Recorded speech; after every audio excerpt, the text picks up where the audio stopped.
안녕하세요 여러분, 효진 채널 변호사 인사드립니다. 제가 이제 방송을 정기적으로 하기로 하고 나서는 많이 홍보를 하잖아요. 자주 올리고 리마인더를 올리고 하는데, 그래서 이렇게 들어와 주신 감사해요. 오늘 제일 먼저 들어오신 분이 앞치마 회사 사장님이시네요. 반가워요. 그래서 저도 굉장히 많이 기다렸고, 이렇게 시간 맞춰서 한국 시간이 이르지 않은데 와주셔서 너무 감사하고요.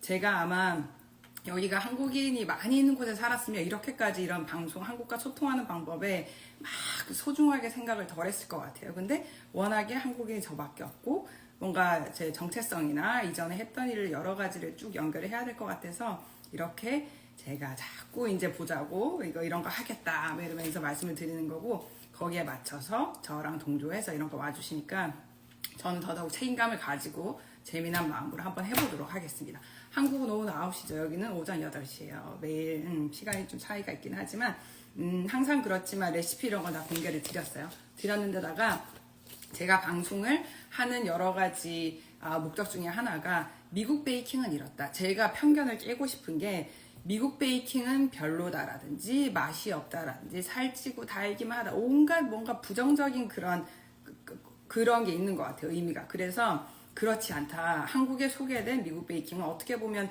여기 전체에서 한줌 느낌이거든요. 어떻게 보면 가장 자극적이고 한국과 이질적인 것들이 뭔가 미국 베이킹이라고 그게 있는 것 같아요. 하지만 미국 베이킹 알고 보면 되게 괜찮아요. 그 다음에 우리가 한국에서 조금 한국의 그 사고를 발상의 전환 이런 느낌이 있기 때문에, 항상 레시피 시작하기 전에 한 5분, 10분 정도 이제 문화 체험 느낌으로 살짝 소개를 드리고 저희가 베이킹을 진행하도록 하겠습니다. 그래서 레시피를 갖고 계시는 분이 있으실 거예요. 그러면 그 레시피 속에 이제 하나씩 짚어가면서 공부하듯이 한번 훑어보도록 할게요.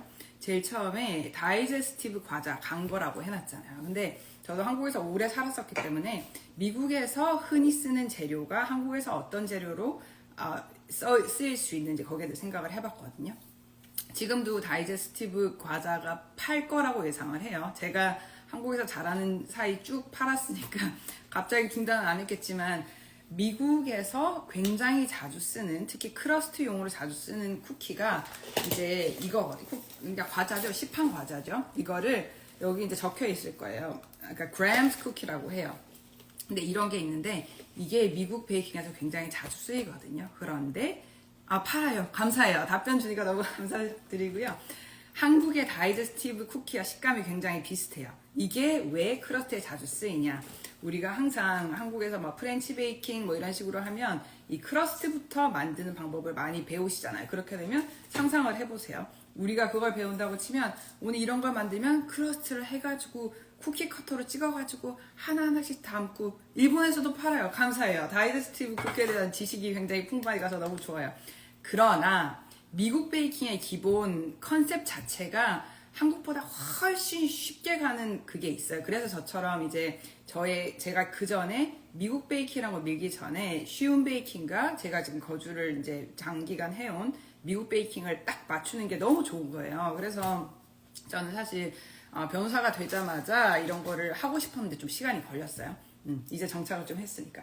그래서 중요한 거는 이 쿠키를 이제 갈아서 버터랑 설탕 조금 섞어서 베이스로 쓰는 레시피가 굉장히 흔한 데다가, 그것마저 귀찮은 사람들을 위해서 grams 쿠키, 그러니까 ground 버전이 팔아요. 그러니까 한마디로 이걸 간 버전까지 판단 말이야. 사람들이 혹시 저희가 오늘 하는 것처럼 이런데 지퍼백에 넣어가지고 롤러로 밀고 이런 거를 귀찮아할세라. 그렇기 때문에 제 레시피에 종종 이걸 베이스 바닥으로 이제 베이스로 쓴 이 레시피를 자주 소개를 드릴 거고요. 그때마다 이거라고 생각을 하시면 돼요.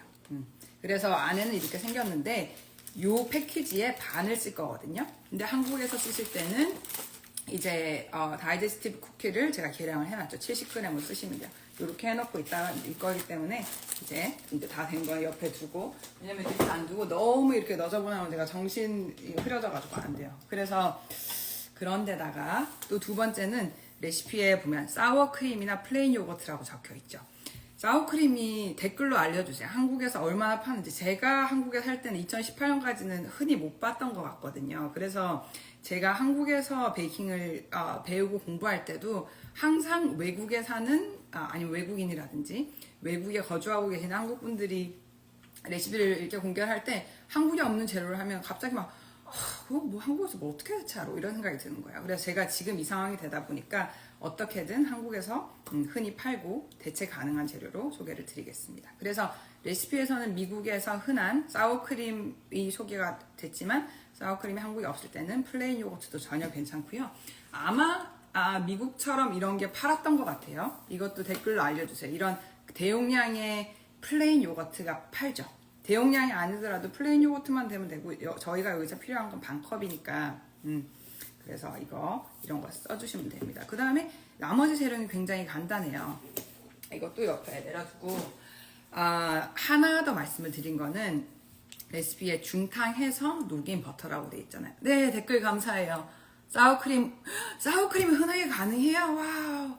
한국 요새 진짜 한국이 제일 좋아요. 왜냐면 한국은 영토가 이제 한정적인데 정말 이렇게 빡빡하게 해서 고층 아파트가 있고 막 이렇게 하다 보니까 저 댓글 너무 감사해요. 이게 저 몰랐죠. 2018년까지 안 팔아요. 아마 2019년부터 팔았나 봐요. 판다니까 너무 좋고 이렇게 말씀을 저한테 댓글로 해주시면 제가 앞으로 사워크림을 활용한 레시피도 많이 공유를 드릴 수가 있으니까 너무 감사합니다. 그러면 그 다음에 또 하나가 뭐가 있지? 버터에 대해서 말씀드리고 있었는데 중탕에서 녹인 버터라는 부분을 레시피에서 흔히 보실 수 있을 거예요. 그 이유가 뭐냐면 이런 내열 용기에 버터를 담아서 중탕을 해서 이제 내부에 이제 녹인 거죠. 시간이 조금 지나서 이렇게 됐는데 이거를 이제 자기 멋대로 그냥 버터 쓰면 되겠지 이래서 그 차가운 상태의 버터를 쓴다든지 아니면 완전히 이렇게 사실 좀 액화가 되지 않은 버터를 쓰면 뭉쳐지지 않을 수가 있어요. 굉장히 사소고생을 하는 부분이 될 수가 있기 때문에 중탕에 녹인 버터라는 거는 이렇게 중탕에서 녹이신 뒤에 완전히 식히고 이제 이렇게 되면 가루랑 다른 거랑 굉장히 잘 섞이거든요. 이렇게 써주시면 되겠습니다. 그 다음에 하나 버터에 대해서 말씀을 드릴 거는 제가 예전에 이제 미국에 처음 왔을 때 깜짝 놀란 거예요. 이제 미국인들 집에 가보면 버터를 그냥 실온에 여기는 스틱형 버터니까 이렇게 해놓고 그냥 두고 어디든지 쓰는 거예요. 한국에서 무슨 참기름 쓰듯이. 그래서 아니 버터 상하지 않아 그랬더니 기름인데 뭐가 상해 막 이러면서 그러는 거예요. 그래서 그때부터는 이렇게 두고 쓰긴 하는데 이게 조금 발상의 전환이었어요. 한국에서 항상 베이킹 할 때마다 이제 저도 미국에서 이제 고등학교 1학년까지 다니고 한국에서 20년이나 살다가 다시 와놓으니까 뭔가 미국에서 베이킹 살림하고 이런 거는 놓쳤었던 거예요. 근데 7년 전에 오면서 이제 다시 이거를 세팅을 다시 하면서 보니까 버터는 실온이 그게 되는 거였어 생각을 했고 그런 식으로 앞으로 실온에 두고 쓰시고